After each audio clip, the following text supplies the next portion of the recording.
Hello, everybody. Welcome back to another episode. I'm back with Sai Sethu today. So, Sai, um, some would have explored this video on Instagram or Facebook or some other way or wherever or somewhere. I don't know. I explored him through Instagram, and then got connecting with each other. We started writing each other, and then I asked him for the podcast, and we're doing it today. So yeah, so Sai is an ex-journalist and an ex-engineer and is a creator now. So again, thank you very much for being here. It's a pleasure to have you, Sai. Thank you very much. Thank you for having me. It's my pleasure too. Yeah, it's my pleasure again to have you. That's great and kind of you for joining in.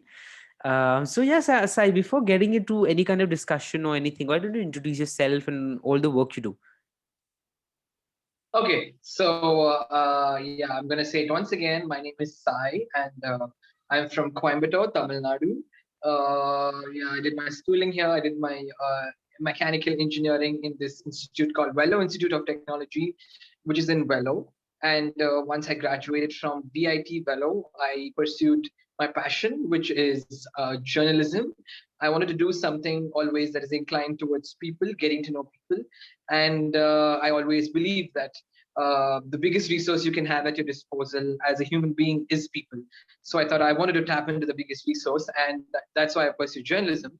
And once I completed my journalism in broadcast from Asian College of Journalism in Chennai, I was then placed through like campus placements to a company called India Today in New Delhi. And I was working in New Delhi for about 3 years as a writer, a producer, as an anchor, and yeah, and all of these as a reporter sometimes. So I was doing different roles for genres of content such as politics, international affairs, current affairs, entertainment, and all of that. Everything that that a news cycle encompasses. So I was working in New Delhi for 3 years, and then I just got a little bit tired of the way mainstream media is so dramatized, so sensationalized, so Yeah. over the top, where a large section of the media is like that. Although I have to say there is another large section of the media that is equally doing brilliant work, but they get overshadowed by the ones who happen to make too much noise. Yeah. So I was just like, I wanted to do something with real impact. I wanted to tell stories that I thought really mattered in my own way.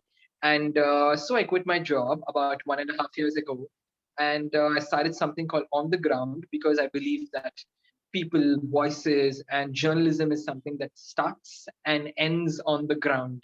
Yeah. So that's why I just started. I mean, that's why I called it On the Ground. And yeah, so I thought I should do something that is quite impactful, inspiring, interesting, and informative, and all of that. So I wanted to, inculcate all of these four I's that I just told you. That is inspiring, impactful, informative, and interest in a small capsule, so that it can cater to the current attention span of the youth that live today. If we all know that the youth and a majority of the people have the attention span of a squirrel, and so I wanted to do something with that attention span, but keep all these four eyes into my work. And that's why all of the videos are 99 seconds. Most of them are 99 seconds. And yeah, so I wanted to do something. India is like an incredible place. And as I got into research, I found out how incredible it is. It's beyond imagination in terms of people, in terms of professions, in terms of culture, in terms of language, in terms of entrepreneurial ventures. There's no end to India. There's unbelievable potential here. And there are unbelievable stories. And with this degree of diversity comes a large degree of stories. So I wanted to tap into all of that. So I've been traveling one state after the other in India. Just a few days ago, I finished my 10th state, I guess, which was Gujarat.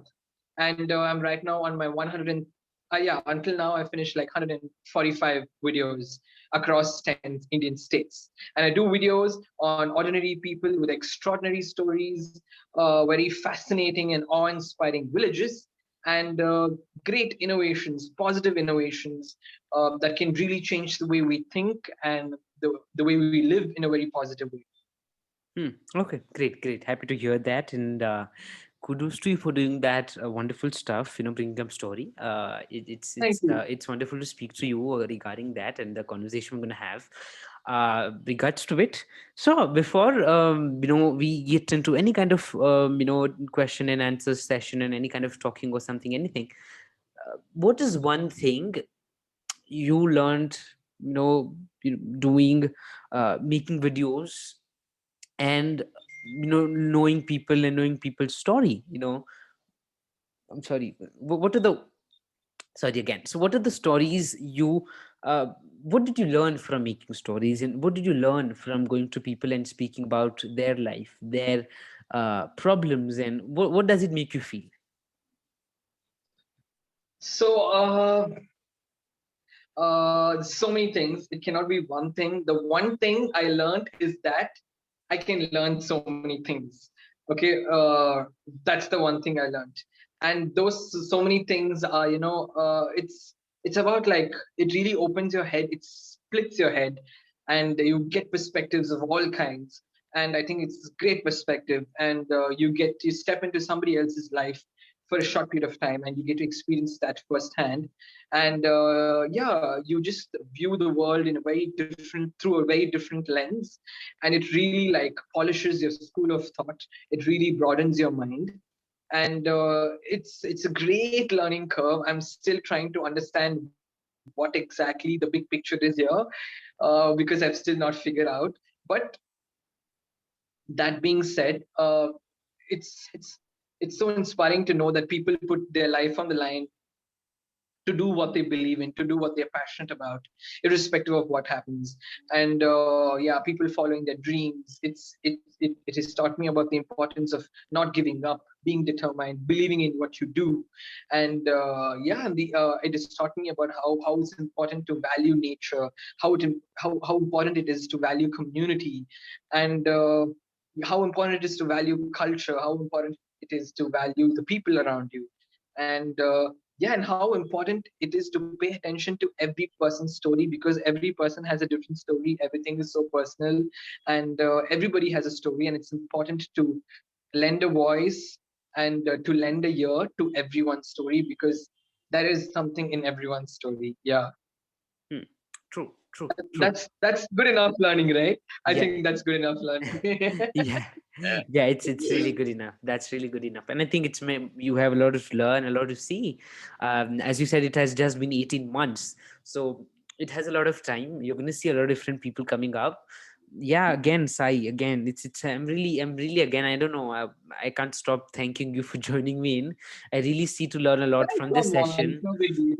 Yeah, You're a it's creator, I'm a creator, and we are sharing. We're having a good conversation. As simple as that. Yeah. yeah, yeah, that's true. That's true. Of course, that's true. We are sharing this platform for having a conversation. Um, yeah, again. So, what was your uh, initial days and times when you started covering stories? How did you start? How was your first story, and how did you start covering it? Yep. That's interesting. So the when I started first, I knew only how to write. Okay, I didn't know how to edit, or I didn't know how to use a camera properly, professionally. So I had to learn it on the job. And so the first one is obviously the most difficult. Okay, like so I found a story near my house, near in my city in Coimbatore. So I wanted to start in Tamil Nadu, and I thought, like, I'm just starting something new. Why not start it in my hometown? So I went looking for a story, and I found out that they didn't want me to film. They were like, "Who the hell are you? Like, why should we even like, give you any? Why should we let you cover our story?" So the first thing, it started with a rejection. Yeah, that's how it started. And I was just like, oh god, and I want to do stories all across the country. How am I going to pull this off? So that's how it started. And but I was like, okay, fine, it's supposed I somehow like told myself, like, this is how it's supposed to be. Like, you are supposed to get rejected in the first story. Like, it's supposed to happen. Yeah, that's how it's supposed to be. So I was like, okay, fine. And then I started filming in Tamil Nadu. And the thing is, like, I just had my body of work from my previous news organizations. So it's not easy for people to trust me. Okay. And these people are like heroes of society. They're just not like anybody. They're doing incredible work, and they're they're all super different human beings, okay, and to find them is really hard, okay. I'm always looking for unique stories. So finding these unique stories is really hard. You need a certain network. You need to know a lot of people who have done these kind of stories. You need to know the people who have written these stories to reach out to them for contacts. So there's a lot goes on. It's not like I'm just I just find this person online and then I send him a text because his number is just all over the internet and he says yes. It's not that easy. Okay, I just find a random article about a story and then I have to hunt the internet down to find their contact. I go to the extent of stalking the author who wrote the story on Facebook or Instagram, texting them through messages and asking them for the contact of the subject of the story. So there's a lot of work that goes behind, and now when people see my work they immediately want to do a video. And yeah, so that way the process has been easier. And of course now I know how, I mean, now I know how, what to put out, like what kind of style I need to write, what kind of style I need to film, what kind of style I need to edit. Those things was super jarry and very confusing when I started out, so all those things have changed. Yeah. Yeah. Okay. I just got a bit distracted because I had a message coming up. So sorry for No that. problem. No Yeah, problem. yes, I again.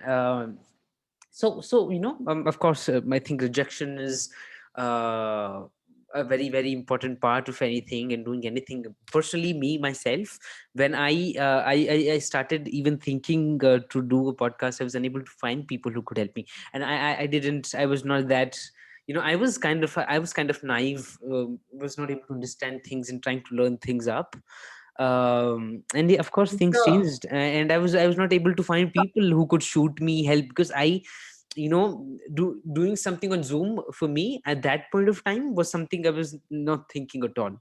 I knew there was something Mhm. as Zoom, I can use Zoom, I can do something on Zoom, but I was like, no, who will do this and all that stuff, and I didn't want to do it on Zoom. So yeah, but I think things happened and I found people who could help me, and then started doing podcasting. And yeah, of course, things, I think rejection is the part of a process, and it True. takes yeah. So again, Yeah. that's important also. And how did you um how do you find stories? This one thing, because your thing is full of stories and very important for stories because you cover stories. So how do you make them small? How do you find people to cover their stories, and what does it take to make a 90 or 100 seconds video? Yeah. Okay. So I have a good network since I was working in mainstream media. I knew a few journalists across the country. So so it's a mix of everything. Okay, like finding stories come in every way. Like people text me just like how you texted me for a podcast. People text me and say in this area there's a story, you could go and do that. Okay, now it's got to that level. But in the beginning, I had to contact each and every person. Like I find articles on the internet. I really search the internet. I to break down the process to you step by step. I do one state after the other. Okay, so suppose I'm going to Kerala, I do research all across Kerala. If I went to Gujarat, I did research all across Gujarat. Okay, and then I find like 25 stories. Okay, and that I want to do. I contact all these people. I surf the internet. I find the authors who wrote about them across media houses. Somehow I search vernacular media, like newspapers or news websites that is particular and oriented to that particular state. You get Mhm. it? Yeah, I do. Yeah. So yeah, not the English one, like the Gujarati media or the Malayali media Or the or the Kannada media. Kannada media. Okay, you Mm. got it. So vernacular media, and then I find stories over there because they are more localized, and the journalists who work for that media know better than the ones who work for the English media. So I find journalists like that. I ask them for stories. One is through journalists. One is through by surfing on the internet. One is by people texting me. That is rare, but that happens. And the other is I find stories through stories. Okay, so if I'm coming to Bangalore and I'm doing a story on a great guy, and he's like, "There's another woman here. If I know who's doing something similar, you could probably give her a ring." And they're all like-minded people. They may be doing different things, but they know people who do good work. People who do good work know people who do good work. Like how rowdies know rowdies. Like it's as simple as that. Yeah. And so through that I get stories sometimes. So it's a mix of all of these things: internet connections, people suggesting it to me, and yeah, it's and through stories. So it's a mix of all of these things. That's how I find stories. And as I told you before, I do everything from research to traveling to writing to filming to editing. It's completely done by me from start to end. So it is a lot of work. Even though it's 99 seconds, I need one full day to do a 99-second story, excluding the travel time. Yeah, yeah. So these stories are quite in very remote places. Okay, and internet could be a big challenge sometimes. It Yeah. could be a big pitch. Internet could be very less in certain parts of India. Naturally, the remote parts of any country would have average internet, and so yeah, that's a big challenge. Moving to one place to another could also be a big challenge because it's remote. So reaching Okay. these places could take a lot of time. Okay, Mm-hmm. Mm-hmm. certain villages that I go to, only one bus would go there in a day. Okay, and if I miss that one bus, I'm screwed. I have to wait for another day and inquire when the next bus will go. So it's stuff like this that can really delay the process than it already is.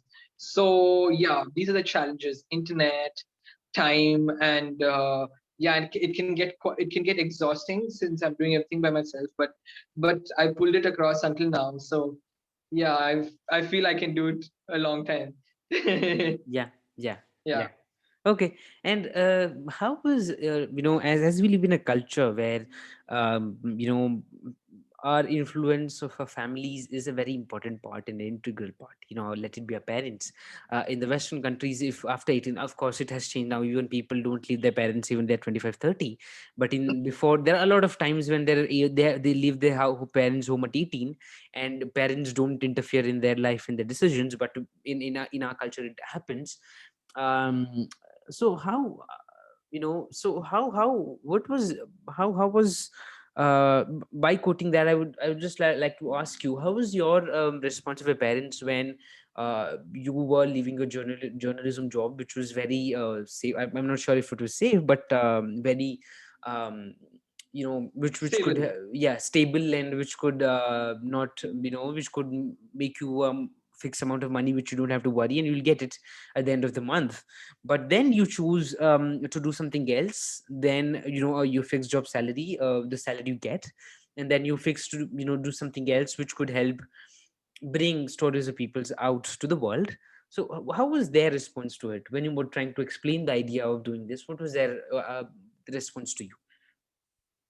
They're super supportive. Like the first time I told them, they were like, "Yeah, go ahead." It is as simple as that. They're super supportive, and my dad's my biggest fan. I have a great supportive family. And I have the privilege of the risk I can take. So, yeah, and they're super supportive. They haven't, even though I've not made crazy money or anything, they have never asked me about money also until now. They believe that hard work will get you enough money, and yeah, and they've been super supportive in every possible way. Yeah, I cannot complain about that at all. My family and my friends have been incredibly supportive. Mhm. Okay, okay, okay, great. So, what are the kind of challenges do you face? Because as a South Indian, of course, there are some. I'm not. I don't know if you know Hindi or not. But I if do. you, okay, great. So if you do, Yeah. so yeah. So leaving the language, okay. So I thought it would be a problem. So it is not. So other than Hindi, what are the kind of problems do you face while traveling and while stuff like that? Yeah. Definitely, language is still a barrier. Even though Hindi is the most widely spoken language, it's not a language that everybody speaks. Mm. Okay, so language is definitely a barrier, and every state is different, right? And language is a huge barrier, but Hindi can take you a far distance. I'm not going to deny that. Okay, it's great to know Hindi. Everybody should know Hindi to survive in India. Okay, and that's one thing. And the other challenges are, of course, managing time, and it can get exhausting. You have to constantly track stories, and getting to places can be a challenge sometimes. And yeah, I guess internet is a huge challenge. Um these are the challenges, yeah. And putting out a video. First, I was doing 2 videos every week. Okay, because of COVID, I had to reduce it to one a week. So the past few months, it's been one a week. So two a week can be very challenging. So yeah, continuing the hustle is quite hard. You need to be really determined, and that is hard. I'm going to start doing two videos in the next few weeks. So yeah, so hustling all the time is also a challenge. Then the most difficult thing on that tops all of this is uncertainty. Okay, like, when will my channel become big? When will I have that viral video? Okay, I've done so many videos, but it still hasn't happened.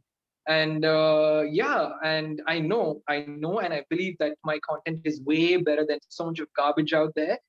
So when will mine stand out? So you know how the internet is. It has 70 to 80% of garbage content. Okay, 20% or 10% is what who do really good content. And I feel like good content takes time to stand Mhm. out. Yeah. Uh, yeah, it sucks, but that's reality. And so that uncertainty about when you're going to have that huge following, not because I want to become big, but because these stories need great attention. These stories can really inspire and move people, and that's what, yeah, I want these stories to get national attention. And yeah, so that uncertainty can really kill you. So you have to be like hopeful and positive all the time. It's impossible to be like that, but at least a majority of the time. So those are challenges. Yeah, those are challenges. Yeah, yeah, it is. It is. I think, of course, bad things spread easily than good. Yes. That's as simple as it. I think, Yeah. as a creator, I also struggle with this. कि मेरा video का viral होगा. Of course, I have some videos which have, maybe you have a bigger reach than I have. On That's YouTube okay. at least, on YouTube at least, of course, yeah, it's all fine. But yeah, as a creator, I think I'm not on numbers. I'm not on YouTube. Only there on Instagram and Facebook. Yeah, Yeah, I'm not yeah, on yeah, YouTube. yeah. Just as yeah, that's what I say. Anywhere it is, Yeah, yeah. any platform you are in, um, it takes time when you do good things. It takes time to reach to people who love good things. They are very negative thing. Just it's like this to spread negativity, but it's Yeah, yeah. it's a lot of hard work to spread goodness. That's for sure. Mm, So mm. yeah, and what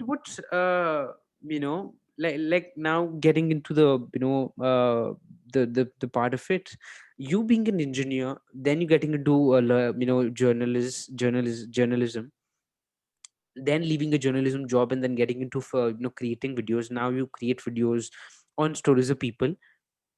What these three different aspects and three different parts going together taught you and helped you learn? What were the learnings you got?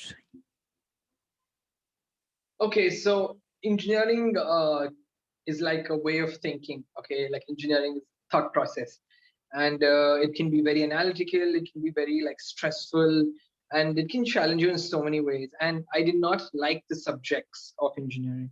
It was not my interest or passion, so it's naturally difficult. Makes it way more difficult to do than it already is. Engineering is really hard for everyone. Okay, and yeah, it's a hard course to do. So yeah, it teaches you how to think and analytically. It teaches you how to dissect and find solutions to problems. I guess that's what engineering has contributed to me personally.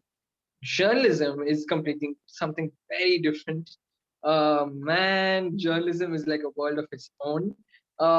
It gives you massive perspective about everything in the world, and one wouldn't understand it until one does it. The news world really like shakes up your head. If you let it consume you, there's nothing like it. It gives you an idea about every possible system and department and a function of the whole world.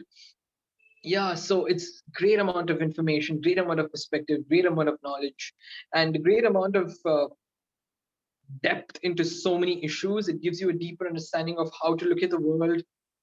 What are the issues that make up the world, that break the world? What are the issues that make the world a better place, that destroy the world? There's no end to journalism, so it's massive perspective. It's eye opening. You meet so many different people through your job, from politicians to entertainers, and yeah, it's a fantastic world, but it can also take a toll on you. It can also be very negative. if you let that side of journalism take over you. So you have to find the balance.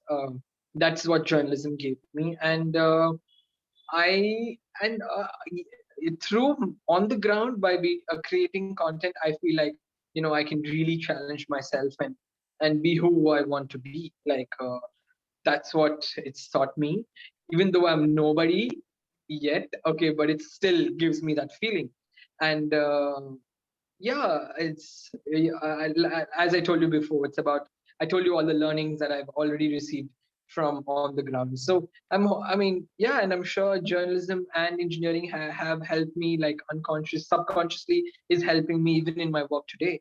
And I believe that it's nothing is ever a waste. Okay, all kind of learning comes to your hands, comes to use at some point in your life. So yeah, I've loved doing engineering. I've loved doing journalism. I love this even more. Yeah. Yeah, yeah, yeah. Yeah, that's great that you share that also. Again, thank you for that. um Today or tomorrow or maybe next 2 3 years, when you will have been you would have visited all states of India, you would have covered minimum a wonderful a lot of stories. So what will be your plan after it? What would you, of course we never know what will happen and what can happen tomorrow. Yeah. We don't even know if we'll alive for tomorrow, when there can be a world war and everything can end. We never know. But even though I'm just asking this question, is what do you how do you see yourself in a bigger picture? If tomorrow you are ended up with exploring all the states, what will be your next option and what will you start doing next? I hope I can see the world. Yeah. I hope I can do extraordinary stories like this across the world. That's obviously the dream, and yeah, that'll be amazing. And other ways, I would like to do businesses of different kinds. The thing is, like, creating opens your mind in so many ways. You can venture into anything, man. Yeah. Like, I can do podcasts.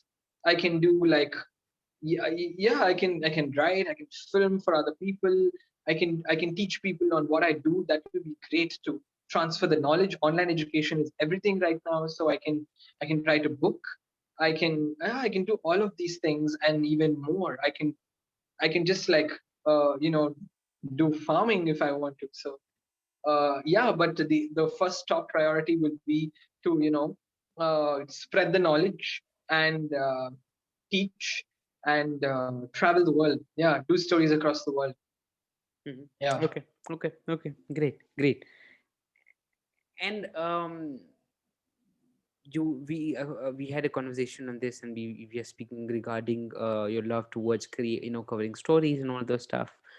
Mm, And now I just want to have a small discussion with you regarding the journalism in India. You were saying the way it affected you and the way it got put a pressure on you. Not a kind of pressure, but the way it created things up and how it took things on you, and then how the mainstream media has become, and then you had to leave and then get into creating stories which were positive and which could create an impact.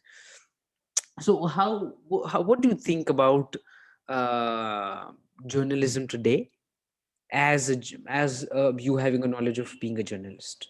Yeah. Um, yeah, it's gone to the dogs, to be honest. Like I told you, a large section of the media is a sellout to the government, and yeah, and everybody has just become a political tool.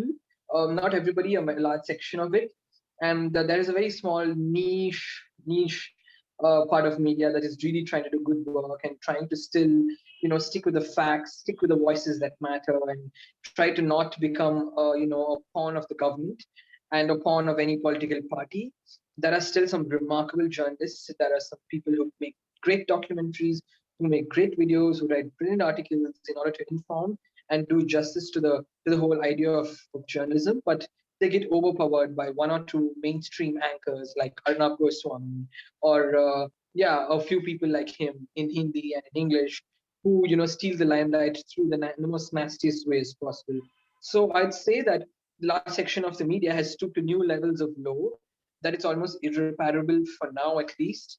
So there must be like a huge revolution in the whole media landscape. We need better media leaders. We need better leaders who are journalists, and that can really drive the space into a more neutral and a more fact checked and story based scenario. Yeah, yeah. Okay, okay. Um, you know, so if not a problem, which kind of media outlets would you recommend people watching here to watch or to refer to for getting things proved or checked? What would be your idea on that point of it? Yeah. I'm going to tell you the ones that I follow, okay, because I guess now it's become like whatever you want, whatever suits your mindset, you watch them, okay. Yeah. I feel like that's the climate right now. That's not right at all.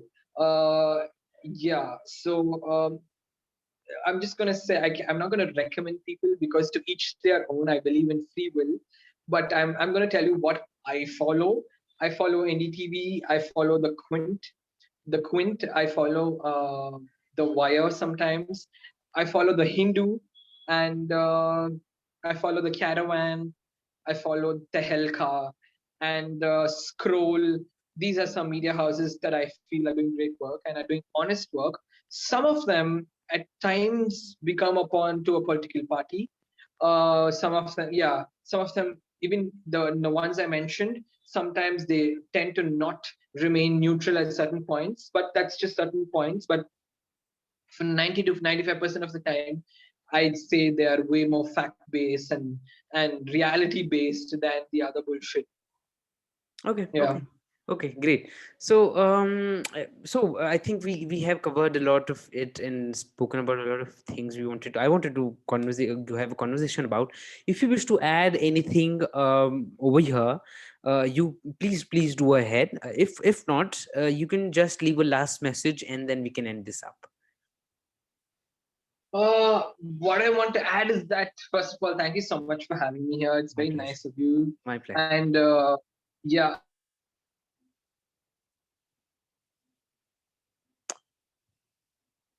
yeah, thank you so much for having me, Lakshit. And yeah, I had a great conversation with you. And if you want to watch great stories about India, untold stories about India, please check out On the Ground with Sai. I'm sure you'll enjoy those videos. It's very creatively done. And yeah, that's one thing. And the other thing is that do what you love, follow your passion, and enjoy life and make moments. That's what matters most. Money will follow you. Don't worry about Yeah, it. really true, Sahi. Again, thank you very much for joining in. It was a pleasure to have a Thank you, conversation with you Lakshit. and knowing about you. Thank you very much for joining in. Thank you. Thank you so much.